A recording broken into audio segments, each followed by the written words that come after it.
After months of protests from Native Americans and environmental activists, construction of the Dakota Access Pipeline will stop. It's a tremendous victory for Standing Rock, for the Aceti-Sakowin, for the countless tribal nations, indigenous communities, and millions of Americans and people across the world who hit the streets in support of Standing Rock. The company building the pipeline was waiting for a permit on the very last section, which would have crossed the Missouri River just north of the Standing Rock Sioux Reservation.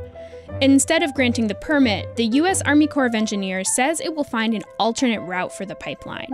For months, Native Americans and environmental activists have protested, arguing the pipeline poses an environmental hazard. The Missouri River is the only water supply for the Standing Rock Sioux tribe.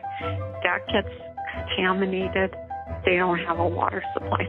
The company building the pipeline says it would be safer than sending oil via trucks or trains. That this pipeline is being built to safety standards that far exceed what the government requires us to do. With the increase in U.S. oil production, oil pipeline leaks are up 60% since 2009. Sunoco Logistics spills more crude than any of its competitors, 200 oil leaks in the last 6 years.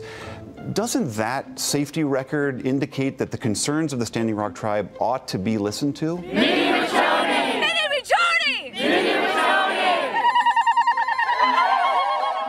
The tribe also claimed construction had already disrupted some of their sacred sites and burial grounds.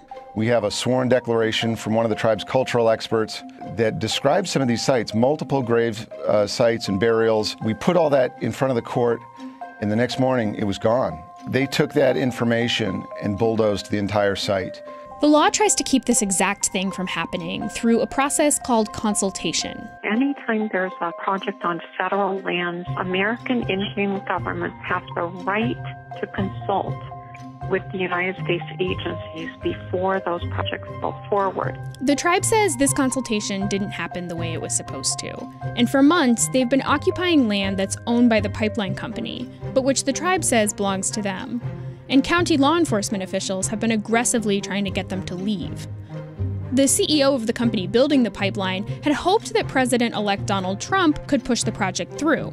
And though Trump says he supports the pipeline, he'd have to go through the courts to reverse this decision from the Army Corps, which means, for now, the tribe's water source is safe.